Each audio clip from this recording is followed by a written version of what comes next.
chat in case you miss it. Today's class is the second in a series about France that's co-sponsored by the Fédération of Alliance Française USA, which promotes French language and culture through its more than 100 Alliance Française chapters across the US. We'll put their website in. You can sign up for French classes with them. It's afusa.org. I'd like to extend a very warm welcome to Alliance Française members in the audience today. Bienvenue à tous. We have members today from, I hope I get everyone, Boston, Chicago, Cincinnati, Denver, Detroit, DuPage County, Frederick, Hartford, Hawaii, Jackson, New Haven, North Shore, Omaha, Portland, Raleigh-Durham, Sacramento, San Francisco, Silicon Valley, and Tulsa. As an American girl in France, I'm getting very homesick reading all those place names. We hope you'll all enjoy yourselves, and please do come back. We have a great program ahead.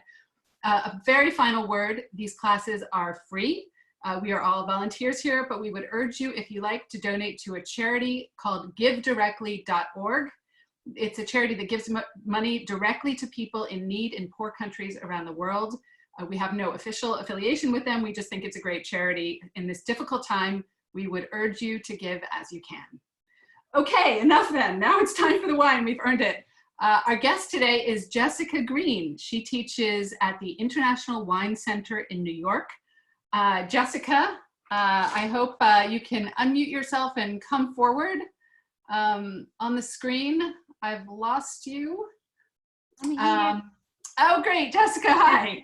So Jessica is coming to us live from New York City, Lower New York City. You are also a nice American girl. How did you get interested in French wine? I first got interested in French wine thanks to my beloved stepmother, Sylvie, whose dad was French. And she had the habit of having wine with dinner. So from a very young age, definitely an illegal age, I got to have a little sip. But we're not recommending this officially, of course. Of course not. Not that I give my 14-year-olds a little wine at dinner. I would never do that, occasionally. But and then when I was 16, I had the good fortune to go on a school year abroad, on SYA, to Rennes in Brittany. And this is why your accent is so good. I'm very jealous of that. I'm going to try.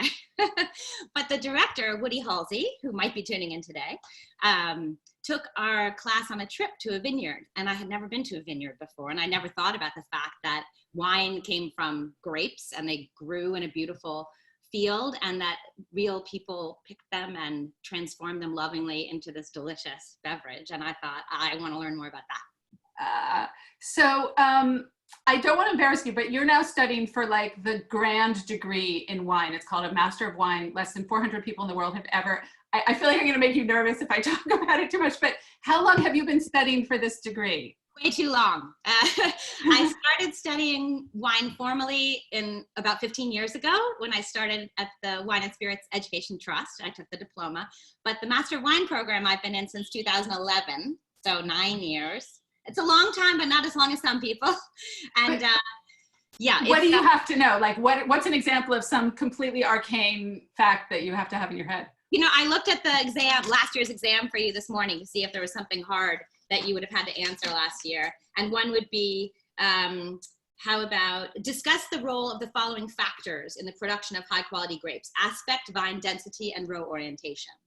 I feel like I could fake my way through that. I thought you were going to say something much harder. Well, if you had to write 1,000 words in an hour with very specific examples from around the world that were full of actual figures and quotes, and you have to do that over 4 days and 5 theoretical papers and 3 tasting papers all in a row, it gets a lot harder. I am properly intimidated now. Thank you very much. So speaking of the world of wine, we're going to talk about French wine today, which of course is your true love, not to diss any other country's wine production. But what is it that makes French wine so unique and so special?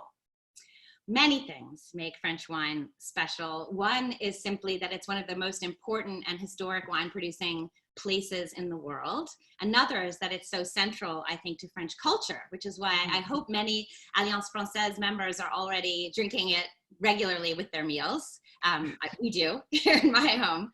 But another special thing about French wine is that it's when you have a bottle of French wine, I have my Chablis for our first tasting. Every time you open a bottle, it's from a specific place. So I think opening a bottle of French wine and tasting French wine takes you to a place in France, which all of us who love France and French culture can enjoy. And so I thought, especially not like California wines aren't named after the place where they're from. They can be, and that's happening more and more.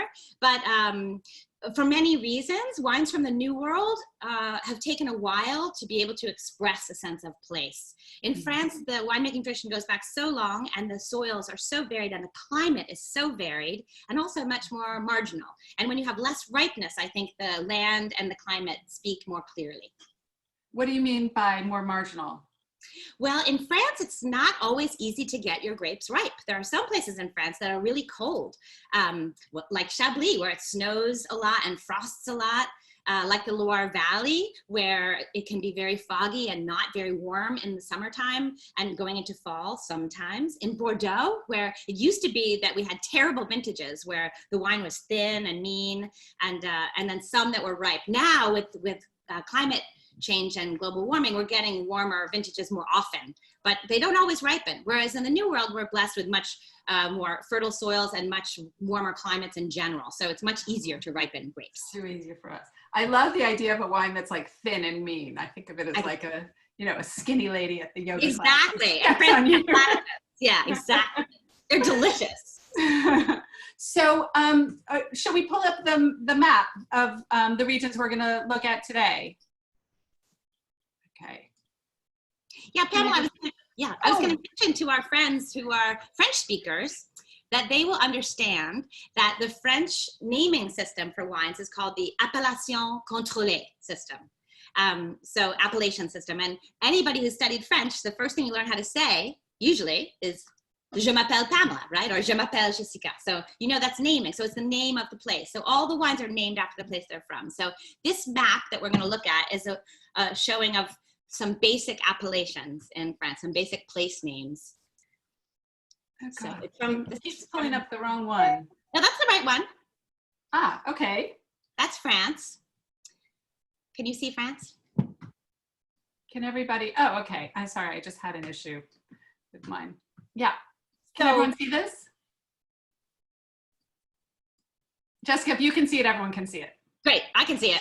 So we're going to taste 3 wines today that come from 3 very different places in France. The first one comes from Burgundy, which on your map is yellow, and it's on the right-hand side of the map, just south of Dijon, between Dijon and Lyon. But our wine, the Chablis, which I'll show you again, which I'm drinking one from Droin, comes from Chablis, which is the tiny little yellow dot. Can you see my cursor moving around there? Yes, so that's exactly where our wine, the wine that I'm tasting today, yours might be from lower down, but this one is from Chablis, and I chose it because, first of all, I love Chablis. It's delicious. It's one of those skinny women, Pamela. It's lean and mean and sassy and tart. It's a great way to start a day or a meal. And when you see Chablis on the label, you know it comes from there. And you also know what grape is in it, because that's also part of the naming appellation, part of the legal rules. So the grape is a very common grape in the world. It's Chardonnay. And maybe you know that. In fact, if you're a wine expert, you know everything I'm saying. So immediately go send this link to somebody who doesn't know anything about wine. But if you don't happen to know that, it might be interesting for you to know that Chablis is Chardonnay. It's made 100% Chardonnay grapes, but it doesn't taste, I don't think, like a Chardonnay from any other place in the world. It's unique to that place. Because that place. So if you're a wine grower in Chablis, you're not allowed to use any other kind of grape. Nope. If you say Chablis on the label, it has to be 100% Chardonnay. Okay. And the other nice thing about Chardonnay from Chablis is that, or interesting thing, is that it's usually aged in tank rather than in wood. So it has a very fresh, clean, light flavor. Very different from, say, a Napa Chardonnay. If you've had one that can be very buttery and oaked, so it's a different style of Chardonnay. So if you think you don't like Chardonnay and you've only had California, you might want to try Chablis. Well, you said in a tank? They're aged in a tank? Is that like a metal tank? Stainless steel or sometimes cement. Those are, or it's a very old barrel in some of the very traditional makers. But the point is not to impart a flavor from the vessel that the wine lives in before it goes into the bottle. It's just meant to be the grape juice fermented. Fantastic. If I'm getting too jargony, you have to stop me. No, so far, if I understand, everyone's going to understand, don't worry. I think like a lot of people, I really love drinking wine, but I'm slightly intimidated and by the map of it. So just breaking it down into a few places is great. Okay. Well, Pamela, do you have do you have a Burgundy? I do. I don't know if other people have, this wine is not required for this class not today. Required. Talk about it. Maybe I'll take the map down for now when we talk about this. Okay. Yeah. But I do have my Chablis. You got a Chablis. Excellent. I don't know if other people got a Chablis or another Burgundy. If you do, could you hold up your glasses so we can see them? Nice. Oh, I see a Chablis. Excellent.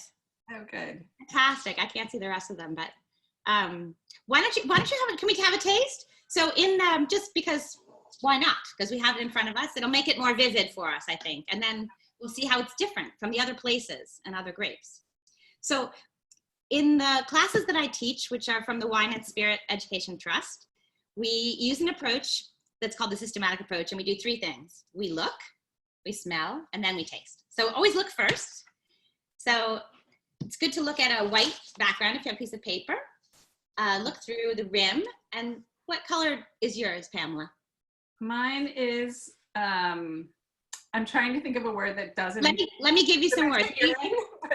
No, we usually go lemon, right? So lemon, very good. Lemon or gold. This is more lemon, don't you think?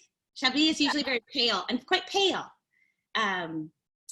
Chardonnay gets more color as it ages or if you put it in a barrel, but most Chablis is quite pale and quite lemony. It can even have a little bit of a green tinge. Now let's smell it. What is that? I can see Susan Emmanuel is doing a very excellent systematic approach. Before we smell, obviously. Yeah, it really helps the aromas reach your nose. So you can swirl. And then do you smell fruit in there? Does anyone smell fruit? Peach? Peach is nice, yes. Very typical of a nice ripe Chardonnay. And this one that I'm drinking is a 2018, which is a very ripe vintage. Yeah, wonder if Simon's seeing anyone in the chat box having other fruit smells. We haven't had chat comments on Chablis. If anyone's tasting it, we'd love to hear what you think of it. We have a few people in Minnesota explaining that they're very sorry they're not tasting, but it's morning there. Oh, I understand. Well, when you're ready. As a wine teacher, do you just drink wine all day? Do you no longer see it as sort of based on? Well, one thing I'm going to say is I am spitting. So if you have a coffee cup nearby, mine is Harry Potter. Feel free. As a professional, you usually spit for lots of reasons, and one of them is that you don't want to drink all day. So, what are the other reasons? It dulls your palate. So, if you're tasting a lot of wines in a row, you don't want to keep them in your mouth too long, so that you can be fresh for the next one. So, this one I shouldn't have. The ones I was going to tell you what I smell in my example. Definitely peach, but some lemon, some citrus fruits, and it's a little rocky, a little salty. That's a very special component of Chablis are the soils, which are very ancient from the Kimmeridgian period. So they're full of fossilized seashells. It's an ancient seabed there. So all of that should be somehow in this glass. It can be. It can be. If you can find it, and I hope you can, and with time and great examples, I think that speaks. And then when you taste it, I think you get the fun of this very zippy acidity, bracing acidity from that cold place. Is yours making your mouth water a little bit? Yeah, it has a puckering, kind of lemony sense. Exactly. That's one of the pleasures of Chablis for me. It has a lovely acidity. It's a great aperitif because it gets your saliva flowing. But it's still very light-bodied, isn't it? It's not heavy at all. It's lots of fun. I didn't bring a spitting cup is the only concern here. Somebody to bring you a coffee cup. Okay. Jessica, we're getting some questions and people are quite keen on one thing. Can you explain to us what Premier Cru, Grand Cru are and why certain wines are described as that? Yes. So that's probably the topic for our next webinar, which I'm looking forward to, our theoretical next webinar. But in addition to place names, French wine is organized in a quality hierarchy. And so if some people are lucky enough today to have a Premier Cru or a Grand Cru, those are from specific vineyards on a map. We actually have a map that's very complicated. I don't think we're going to pull it up. I didn't want it to be intimidating. But if you look at a map of Chablis, it's all been delineated by potential quality over many years. They've been making wine in Chablis since before Christ, and wow. certainly since the Romans arrived. And they have carefully plotted where the best, ripest, most delicious grapes come from. And those few vineyards, which are actually all, if you're in Chablis, there's a river that runs through, and there's a steep slope, and that's where all the Grand Cru are, because they're up high, they get the sun, they have the benefit of frost control from the air moving from down the hill and down to the river. Those are the best. And then around those stay with like the same owners for generations and generations? Many of them for generations and generations. Many of them were owned by monks and then either taken over by other people or the state and then given to individuals. But the one I'm drinking is this is many generations. I think it's I can't remember which one is the 6th and which is the 13th, but the Droin family has been there since 625 or something. Okay. That's D-R-O-I-N. Yeah, beautiful makers. Yeah, Jean-Paul is the dad and Benoit is the son, and these are fantastic wines. I love them. So yeah, so Premier and Grand Cru, like the name Chablis, are specific places. They correspond to specific places, and some of the Grand Cru are owned by different winemakers. So you can have Les Preuxes, for example, from several different makers.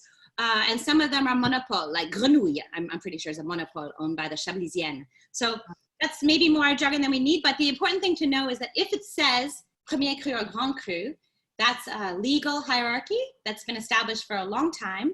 And if your grapes are grown in a specific place, you're allowed to put that on the label.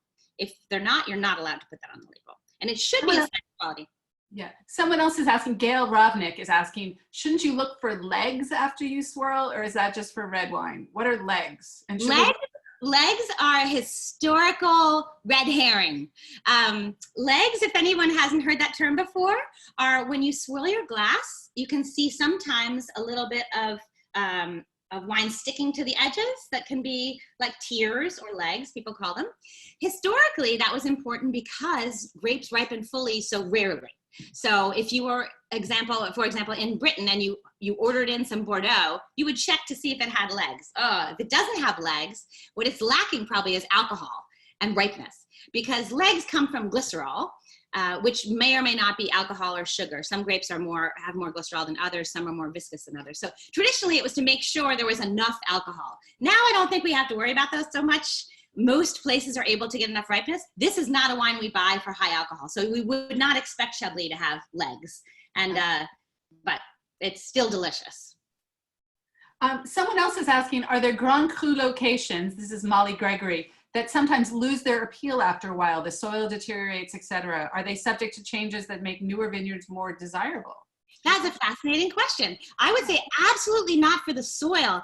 The more the soil deteriorates, the better. Older soils are the most interesting soils. But if the person working the soils or making the wine loses the sight of the quality of the wine can decline. So producers can certainly change over time and sometimes be sold, and then investments can be made both in having better quality care of the vines and better quality in the vineyard, and they can get better.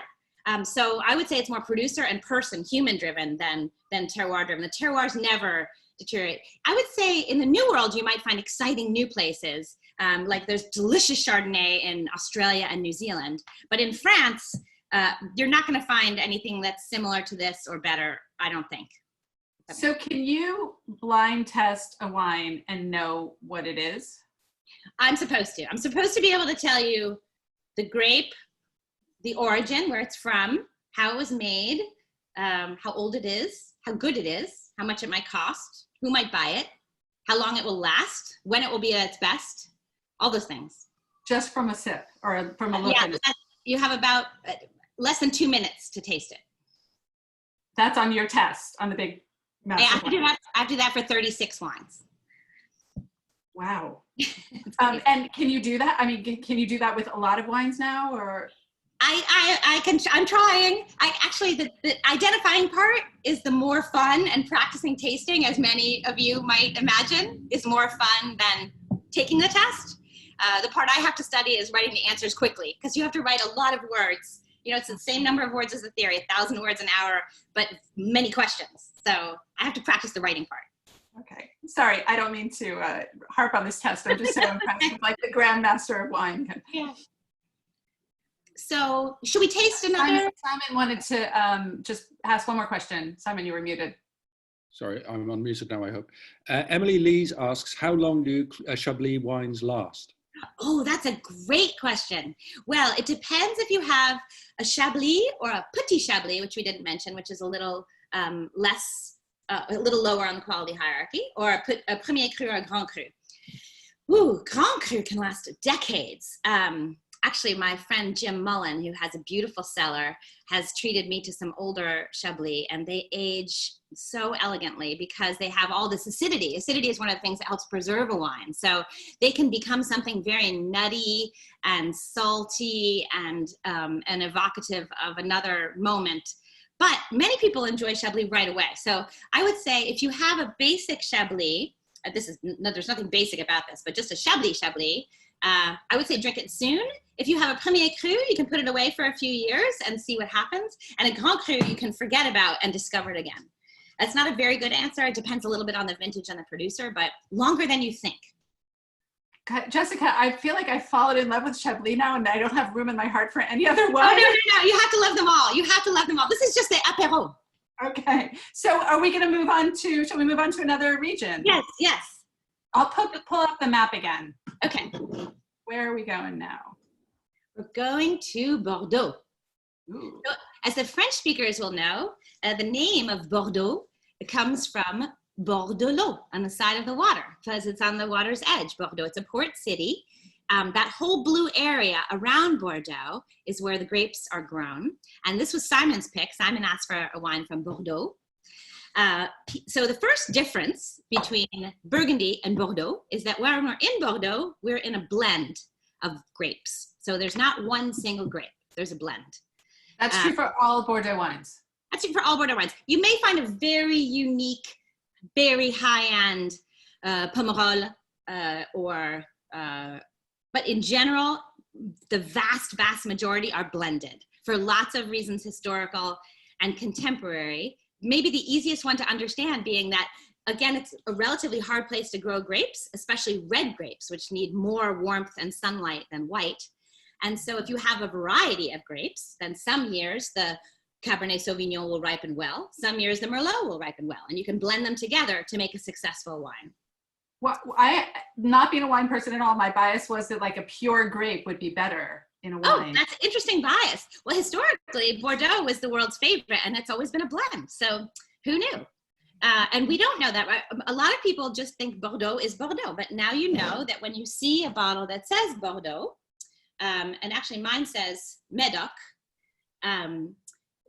so we'll talk about that in a second, but if you see it says Bordeaux, you know it's from that it's from someplace within that blue area on your map. Then, like with the Premier and Grand Cru Chablis, there are places that are more specific. So this one comes from the Medoc. And the Medoc, I think I showed Pamela, the Medoc in general is the whole left, very good, the whole left side, the left bank of the Gironde estuary there, going right out to the Atlantic Ocean. And the one that I chose to taste today, the Chateau Greysac, which is a very good value Medoc wine, comes from right at the tip. So very close to the ocean. There you go. But there are two parts of the Medoc, the Haute and the, is it Bas Medoc or just Medoc? Yeah. No, exactly. Haut Medoc and Bas Medoc, but usually you would just say Medoc because the Haut Medoc is a little bit more higher on the hierarchy, or for some people. So you usually would see on the label just Medoc, Haut Medoc, and then you might see a village name like Saint-Estèphe, Margaux, Saint-Julien. Those are where the Grand Cru Classés are from. But that's another whole webinar of fanciness.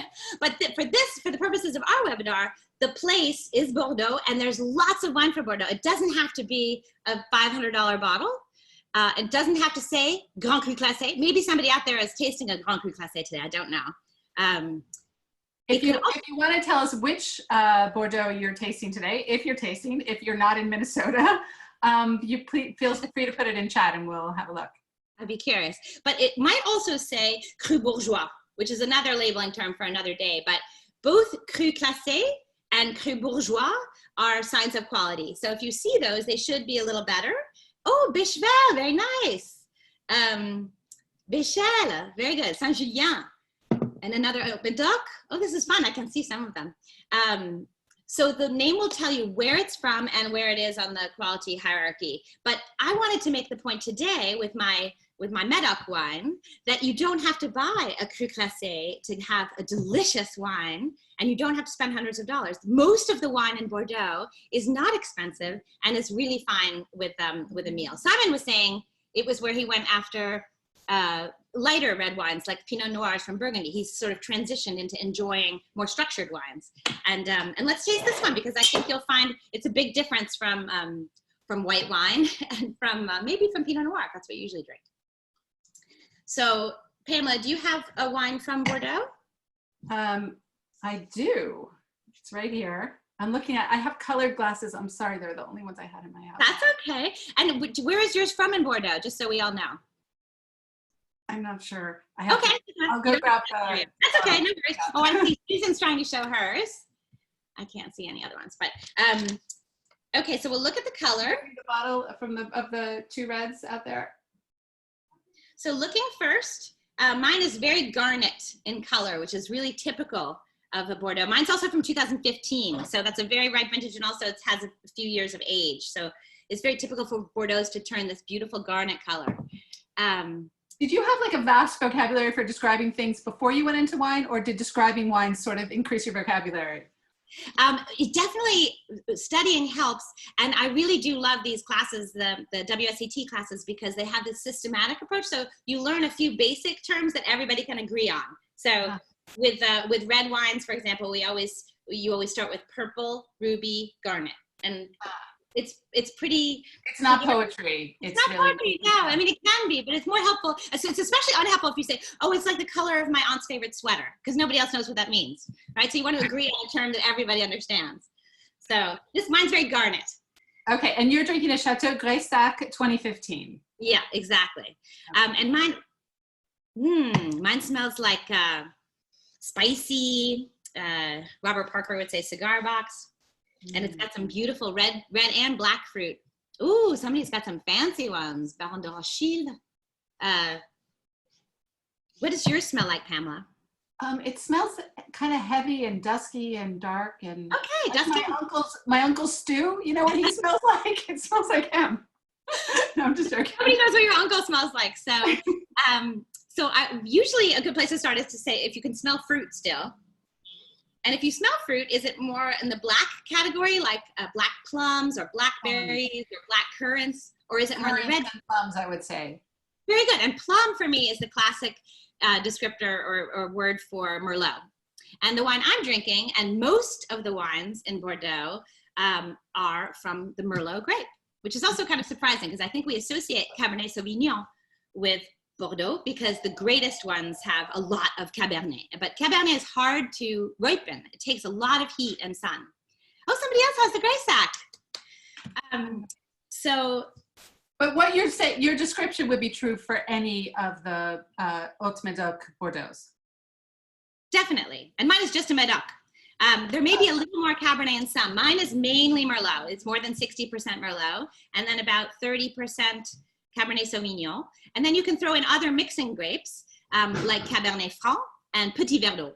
But those are usually very small amounts. And that's all beyond the scope of our conversation. I just thought it would be fun to taste a Bordeaux and see that this is a delicious and drinkable, not scary, I hope. Because some people I think can find it intimidating. Red wine that would be delicious with food. I don't even think we've tasted it yet. It actually tastes much lighter than it smells. Doesn't it? I was saying this to Simon. It has a very rich aromatic profile. A Cabernet and Merlot, especially Cabernet, is very aromatic, and so is Cab Franc, and so is Petit Verdot. But it's not a light wine, it's a medium-bodied wine. It's not a full-bodied wine. The alcohol is not extreme. Let's see what mine is. Mine says 13.5. So that's less than a lot of California Chardonnay, or almost all California Cabernet. I don't know what yours is, but it's very rare to see them. Now I know what I'm drinking. Can you see this? I have to put my glasses to see. It's the AC Medoc 2016 Cru Bourgeois Bel Air Gloria. Okay, Bel Air Gloria. It's a very nice Cru Bourgeois. So Cru Bourgeois is a good thing to look for on a label to give you a sign of quality. But delicious, right? Not heavy. Lovely. Still has a beautiful, isn't your mouth watering too? These are acidic wines with nice freshness. Oh, I never thought of red wine as being acidic. But you're right. Now that you point that out, I can feel it. If it's not, it's no fun to drink. If it's lacking acidity, it's going to taste heavy and flat and dull, and you won't want to have another sip. So all wine should be acidic. All wine should have enough acid, ample acid. Yes, a crucial part of wine, crucial part of the balance. Great. So that's our Medoc. Not too expensive. A blend of grapes, mainly Merlot. So if you like Merlot from other places, maybe give Bordeaux a try. My mom thinks she doesn't like Merlot. She doesn't like Bordeaux. But I think if she tasted this one, she might like it. It's not too tannic. Sometimes they can be very drying, right? Tannins dry out your mouth where acid makes it water. But this is not too tannic. It's not too drying. With a hamburger, be delicious. For Memorial Day weekend. Jessica, Bordeaux has always been this global mark of quality. How is climate change affecting Bordeaux wine, asks Michael Schmidt. Michael Schmidt, that's an excellent question, and it's affecting it profoundly. In the positive sense, it's much easier to ripen Cabernet Sauvignon, which is the king there. On the bad side, it's sometimes the grapes are getting too ripe and alcohols are going too high. So many producers are experimenting. Well, that's not true. The region as a whole is looking into using other grapes that will be able to withstand heat better. But I think that's a ways off. And there's still a lot that can be done in the vineyard in terms of how you take care of the vines and how much fruit you grow and when you pick, and also winemaking techniques that are going to try to keep it down. I talked to one producer last week who said she thinks it's more important that people get away from pesticides before they try new grapes. So we may just have to get closer to the earth and grow more carefully before we throw out everything. We have some more questions about Bordeaux. Christine Dudna says, people make a fuss about what age Bordeaux can be drunk. What's your view on this? And then can you recommend some ranges of time to open Bordeaux in advance before drinking it? So short-term, long-term questions. Two very good questions. So the first one about aging Bordeaux. Now that's also very much a matter of personal preference. And all of this is, I also wanted to say that there are no hard and fast rules about this. Everyone out there should know that if you have a bottle and you like it today, drink it today. You don't have to save it. Most wine in the world is made to be drunk young, and most of it is drunk in the first year of its life. So drink it when you want to drink it. Bordeaux traditionally was made to last a long time, and that was partly because it had to be shipped across an ocean to get to its drinkers. Its main drinkers were in the United Kingdom. So it was meant to be aged, and people found that with time it got more and more delicious because it has the structure to last. So some wines are still made in that style. These ones that we're drinking today from the Medoc and the Haut Medoc, they can age, but they're usually delicious right from the time you can buy them in the store or order them in a restaurant. If it's a Grand Cru Classé, or maybe a very special vintage, this is actually a really ripe vintage. This could probably last a few years. You could put it away. I'm not going to give you a hard and fast rule, but decades is the answer for the Grand Cru. Those are not meant to be popped. Although, I mean, I say popped in the sense of pop open your cork and drink it. Many people are, and I don't want to mention Robert Parker too many times, but the kind of wines that he liked have, for many reasons, not just him, also the climate, become the style, and winemakers are making wines that you can drink right away. You don't have to put them away. So you can keep them, but they're usually delicious right away. Okay, and what about how long you should, opening them before you drink them? So this is a very controversial question. So I'm a little nervous answering it, but I'm gonna give you my view. I love that you're perfectly comfortable talking about climate change, but this is like, it's too political for you. This is very personal. Yeah, this is very specific to, and many people have strong opinions about it. Traditionally, And many people I admire believe that you need to open a bottle long before you're going to drink it. The most important thing about opening a bottle ahead of time is if a wine is very old, it may have sediment. So, and probably a lot of you have encountered that. If you didn't decant a wine before and you start to pour it, you can get muddy, sort of silty, dark stuff in your glass. Does that ever happen to you, Pamela? Do you ever have sediment? I buy €5 bottles, so it doesn't. You don't get sediment too often. Come on, maybe Simon's had some sediment. Have you ever seen sediment in a bottle of wine?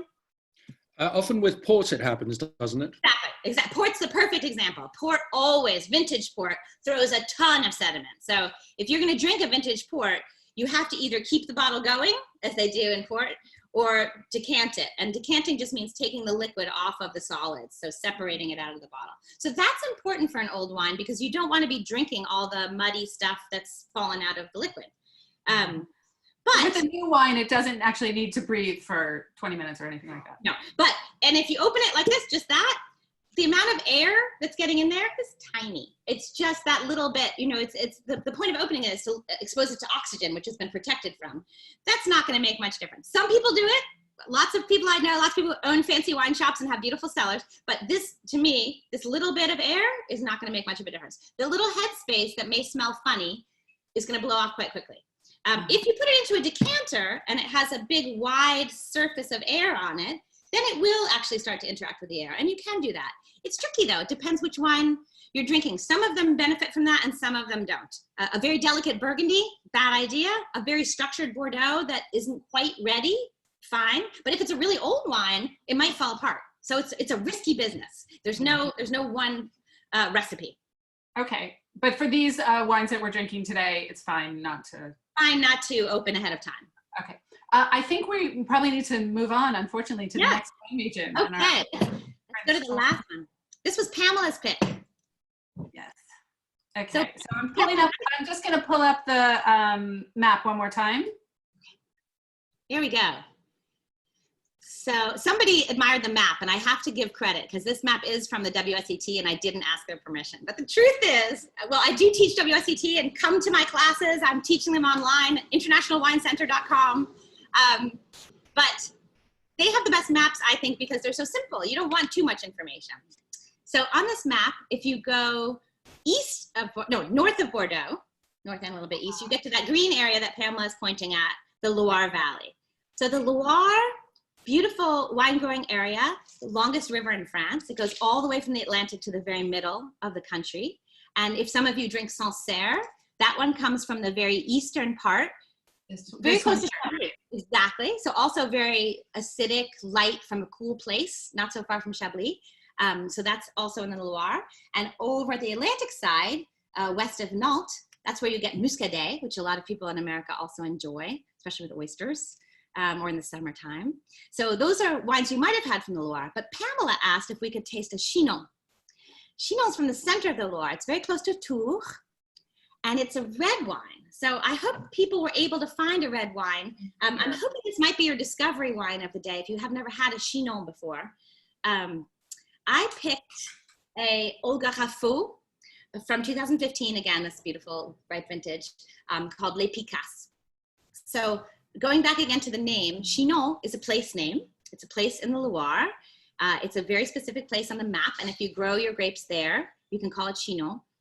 If it's Chinon, it has to be Cabernet Franc. So similar to Cabernet Sauvignon, a relative, but a little different. A little bit easier to ripen because you can't ripen Cabernet Sauvignon easily in the cooler Loire because we're more north. But it ripens very beautifully in Chinon. And this vineyard is in Les Picasses. Several winemakers have land in Les Picasses. It's a very special place because it's right in between the two rivers. There's the Loire River, and then there's the Vienne River that makes sort of a little T. And they're right, sort of like with the Gironde estuary. Anytime you have water on two sides in your vineyard, you're lucky because it moderates the temperature. It's cooler in the summer. It's warmer in the winter. You get air flowing, breezes through the vines. Vines love to be dried off by the breeze, cooled by the breeze. They get a little bit of evaporation and mist So all of that is great. And a very special place, and Cab Franc grape. So different from Bordeaux in the sense that it's a single grape, but it's a grape that grows in Bordeaux. So I thought it might be interesting to see how it differs from Bordeaux. So another— I have a Wilfred Roos. I don't know if you've heard of that. Great. And it's a Chinon? It's a Chinon, yeah. And Chinon I was curious about because it's my go-to wine in French supermarkets. I always just buy a Chinon if I see it. If it's under €2. It's a good value, right? It's a very good value. And it's good with dinner, right? It's always good with dinner. Especially under confinement when we need a lot of wine with dinner. Way too much wine with dinner. Same here. So let's look and see about the color and if it's any different maybe from your Medoc. If you happen to have two, let's look. My Chinon is much more pigmented. It has much more color still than the Medoc. The Medoc has gone kind of a garnet color, which shows age or evolution of they're called anthocyanins, the colors in the wine. Whereas this one's still very vibrant, and that's typical of Cabernet Franc. It's a very deeply pigmented grape, and also of the way it was made. This one was aged in a barrel and probably fermented in a barrel, but this one was aged fermented, made in a tank. The Chinon was. Yeah, but I think we're getting too technical. The main thing is, let's see how it's different. Let's see if it smells different and tastes different from the Bordeaux, even though it's quite similar. Is yours different, Pamela, from your last one? Anyone else? I'm not sure I'm the best person to ask. People should put in chat. For me, it's a very different aroma. So the one that I drank from the Medoc was mainly Merlot, and it smells very much of plums and maybe a little bit of black cherry, black currant. But this one is very perfumed, very floral, almost like violets. And that's typical of Cabernet Franc. It's a very perfumed grape and also much darker. It's more black fruited, like blackberries. It's a shorter smell. It doesn't feel as ample.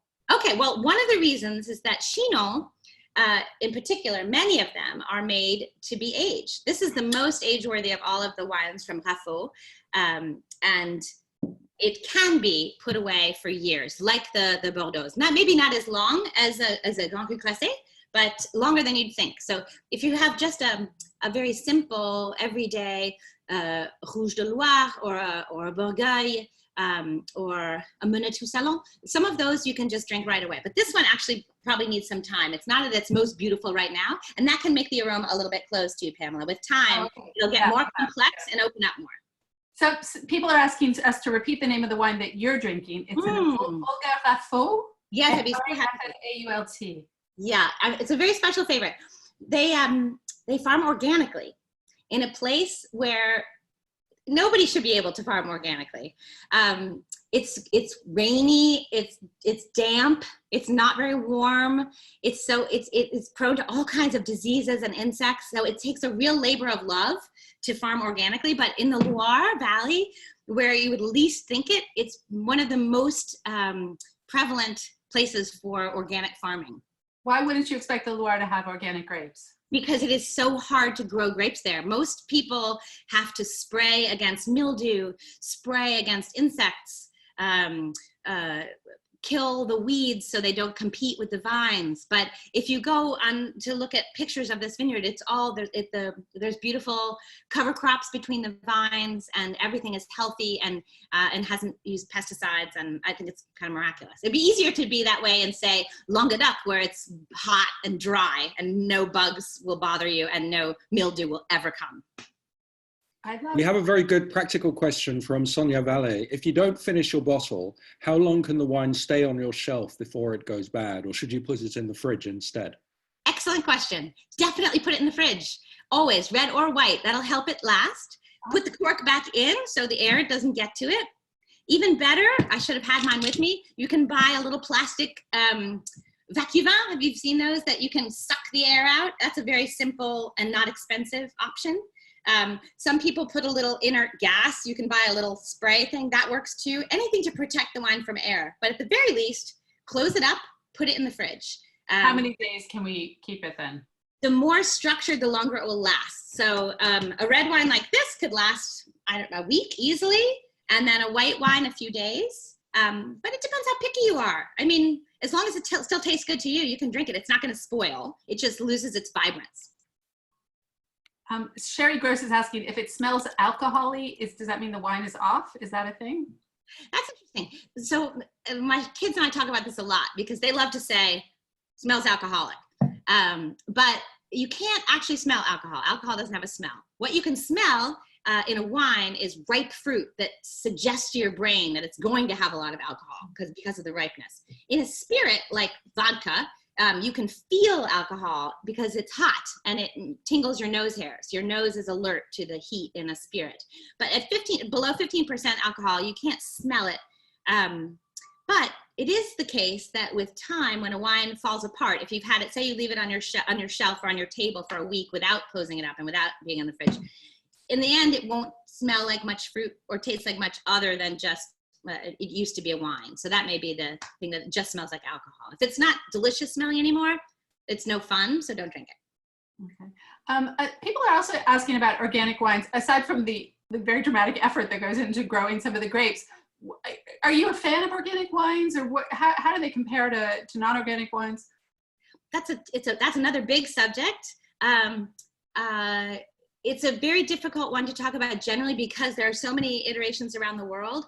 There are some associations that certify wines as following organic practices, and then there are some that follow biodynamic practices, which are even more assiduous and specific and detailed.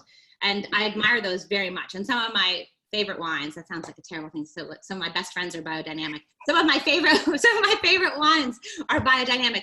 But I don't think they have to be in order to be delicious. And I think there are probably good reasons why some people don't make wines that way. And then just because they say that doesn't mean they're delicious. So it's an interesting category.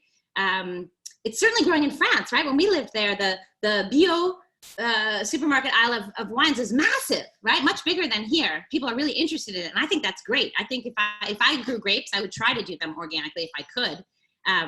But I wouldn't make that my only criterion, but that's a very personal choice. I love deliciousness and places and special people's creations, and I'm not going to be limited to that, if that makes sense. Yeah. We're getting requests for you to come back and do a session just on biodynamic wines. Oh, so. That would be fun. That would be great. Someone else is asking, what year is a good one for Chinon, and what years are considered too young? Ooh, okay, that's a tough question. I'm not sure I'm ready for that one. I'd have to have studied up. I will tell you, though, that 2015 was particularly special, and it's on the market right now. So if you can find 2015s, they're really, really good. And then which ones are too young? Is that what you said? Yeah. Oh, no, just drink them. But what we do is usually have one bottle, and if we love it, we buy 2 or 3 more if we can, and then we try them again in 6 months or a year, if they can last, and see how we like it. Because that's the funny thing about a wine. It has a life. It improves, and sometimes it plateaus for a while, especially if it's very structured like Bordeaux or Chinon, and then it very gently starts to decline. So it's not like you're going to pop it open and say, oh, I missed the moment. But you might say, oh, this is really good, but I think it could be better next year. Like last night, we opened a beautiful Chateau Greysac for a treat. We were celebrating, and I said, this is really good, but we can't drink it again. We have to put it away for a year. It's too young. It's going to be so much better next year. Oh. I love the idea of like family wines waiting around to be uncorked. Simon, do we have other questions? There's so many great questions. People are asking about if they don't like oaky reds, what are some good reds for them to try? Okay, that's a great question. Well, if you're doing in France and you don't like oak, start with Beaujolais. So delicious and often unoaked. If you go to Cru Beaujolais, so if they have a name on it like Morgan or Fleury, those are place names, towns, they might have some oak, but it'll never be overwhelming. In Burgundy, going a little bit further south, get a Bourgogne, just a Bourgogne Rouge, and that'll be a Pinot Noir without oak. If you go to Bordeaux, like we were, just stay with a simple Medoc or even a Mouly en Medoc, or even just a Bordeaux or Bordeaux Supérieur. Those are perfectly delicious, and they don't have the time or money to make them in fancy oak. And then if you're in the Loire, more delicious unoaked reds. Some Chinon doesn't see any oak. This only sees large oak. I don't think it's a very oaky wine. It's in big, big barrels. But if you get a more basic, like a Monet tout Salon, or I'm looking at my map, or Bourgueil, those aren't usually oaked either. So I would say most French wines aren't heavily oaked. Americans love oak in general, so those are usually more oaky, and the New World is more oaky than most French wine. Well, Jessica, unfortunately, we're going to have to stop here. I feel like there are thousands of questions we could pummel you with, and it's just so wonderful to learn some of the basics from you, and also to just be the recipient of your enthusiasm for French wines. It definitely makes me feel ready to just go out and drink some wines that I hadn't even thought of before. So thank you so much. Oh, my pleasure. Jessica, as you mentioned, briefly teaches at the International Wine Center in New York. Their website is internationalwinecenter.com, and they have gone online. So if you're interested in taking classes with Jessica or one of their other professors, that's where you should go to find out more.